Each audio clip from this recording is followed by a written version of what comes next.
Hello again and welcome back to the Daily Rundown with me, Dan Morfitt. Now, on the Blue Bonquette, we have Suzanne Guest from Headway UK. Now, it's all about brain injury awareness this week. What is happening this week? Well, this week is Action for Brain Injury Week, and it's a campaign that's run every year by Headway UK, which is the national brain injury charity.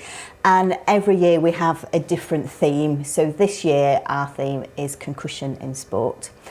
And our aim is to get down to the grassroots level of kids who are playing rugby or football or any other sort of contact sport of a weekend. And we want to get away from the idea that going back onto a pitch when you've been injured is a tough thing to do. It's a manly thing to do. Get back out there and prove yourself again. Yeah, and it's a crazy thing to do. If in doubt, sit it out is the motto that we're using. If you've had a serious blow to the head, you need to rest and keep yourself away from the potential of having another injury. Concussion, people think it's not that big a deal. Most of the time people recover, and that's great, but there's always the potential that somebody could have another blow to the head, and that at very worst be fatal. When people do black out and there's concussion on a pitch, what is concussion? It is actually a form of brain damage. So if you get a blow to the head, your brain shakes around in your skull and there's potential of little bleeds in your brain or damage to nerves. Your brain is very, very soft. Your skull's very hard. So you've got something very soft banging around in something really hard. But actually only 10% of concussions involve actually blacking out. So you can have a concussion without actually blacking out. So you could think you're just fine and dandy. Yes. Now, at the moment, there's been some quarters, especially in education, where they want to ban rugby tackling because of these injuries. I believe that's not the way that Headway UK actually wants to go. No, we can totally understand where people are coming from that. They are from professionals who work with children who maybe see quite serious injuries. What we're sort of slightly more moderate in that we believe that we should be teaching people to tackle safely.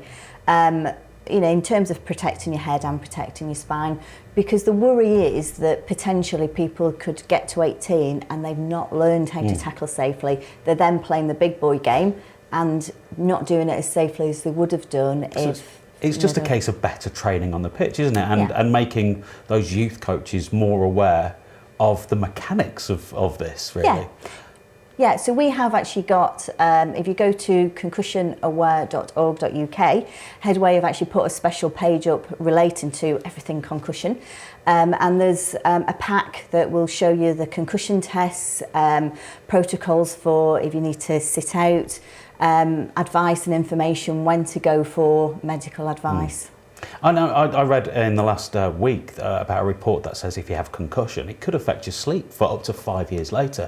What other symptoms can come from just that knock on the head during a game of football, say? Yeah, well, I suppose the shorter term, the things to worry about are things like vomiting, blurred vision, wobbly legs, confusion, memory loss. But longer term, I volunteer with Headway at Stockport, and we have somebody there who her injury was from concussion, and she has epilepsy, quite severe epilepsy, has many seizures, and also has information processing problems as well. So actually, for what could seem to be quite a minor injury, lifelong problems can still occur. So just an action of idiocy from yourself or maybe other parties, or just during the normal flow of a game of any sport, really, it can have so many more consequences. Yeah, absolutely. So this if in doubt, sit it out motto. Yes. After a game, someone's had a bit of concussion, they're grown up, they might get on the lagers. Is that a good idea? Not at all, not at all. If you have actually blacked out, seek medical advice. But there would be protocols for whether or not you would go back into training, whether or not you need to have a week or 2 weeks off.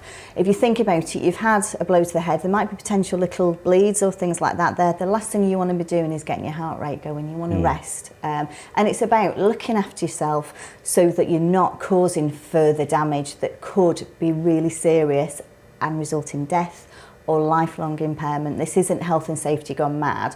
We are not trying to stop anybody playing sport. It's about doing something that you really enjoy, but doing it safely. And there has been some, awful news stories recently of people that just had a knock on the head, in the park or like in a game of hockey or something like that. Yeah. They thought, I'm strong, it's just a knock on the head.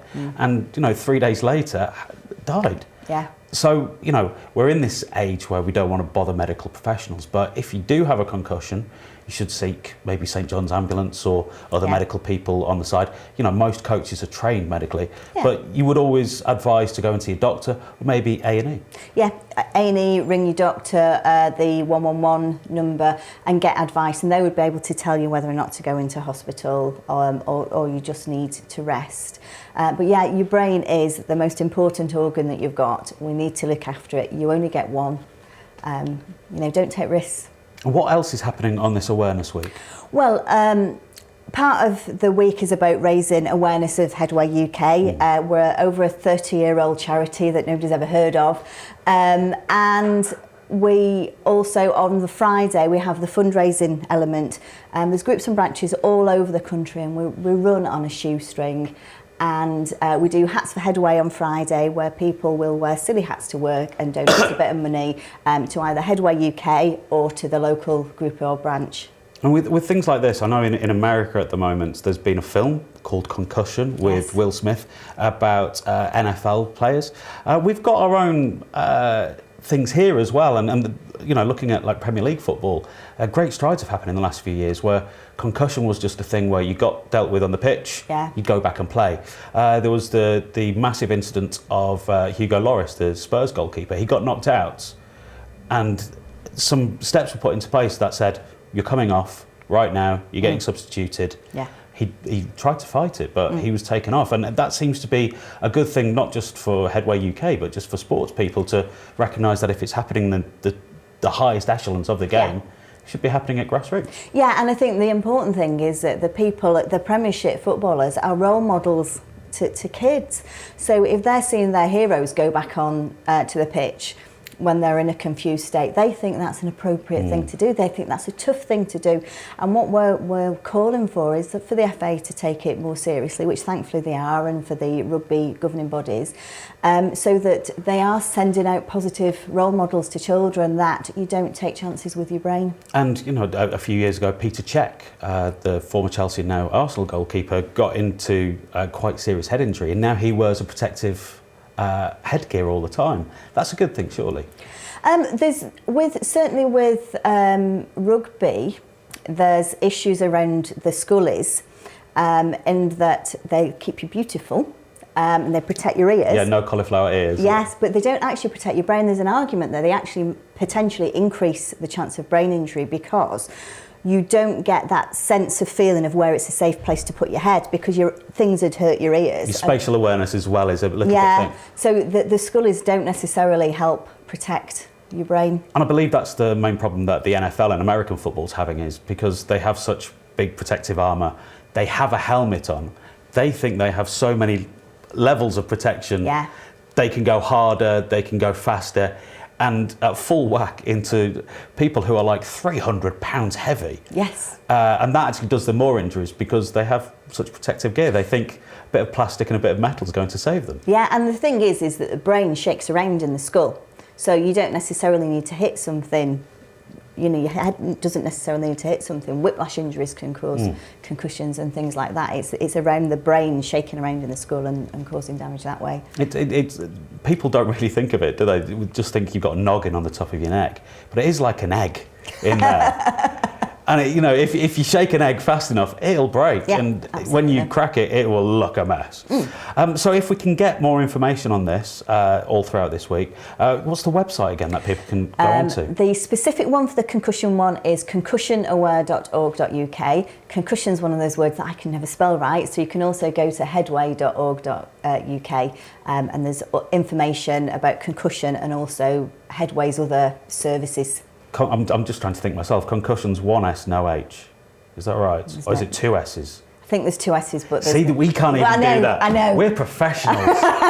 So Headway UK, search for that. Yeah, headway.org.uk. And the rest of this week on Friday, this headgear gear. Hats for Headway. Hats for Headway. What's going to be happening with that? Various companies, I suppose it's the take on Jeans for Jeans. Various companies have fundraising days where they would, the staff would go in a hat and would donate some money to Headway. I've been to companies and they've had days where people have made their own hats and had really fabulous kind of creative hats and competitions and that type of thing. But it's about raising awareness and also raising some money for us as well. Bonnets, baseball caps, or even big milliner efforts. Yes. I think something should be done at like Royal Ascot next year. Could you imagine the publicity from that? Yeah. It's really, really good to shine a light on these things because you do hear these horror stories and, you know, you do hear these calls for like, well, we need to protect the kids more. But by the sounds of what you're saying, we just need to educate everybody a little bit more about it and make sure that people don't think they're stronger than an ox all the time. Yeah, yeah. It is an egg. Yes, absolutely. In your head. Yeah, and you know, I think it's important to bear in mind that exercise is really important. Playing sports is good for kids. It's good for discipline. It keeps them off the streets. It gives them a sense of achievement. We're not saying don't play sports. We're saying do it safely.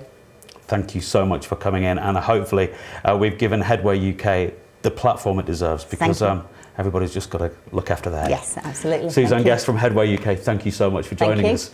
Next, Isa and Ashley have Channel 7 under their control with their Something to Say on the Daily Rundown. Stick around.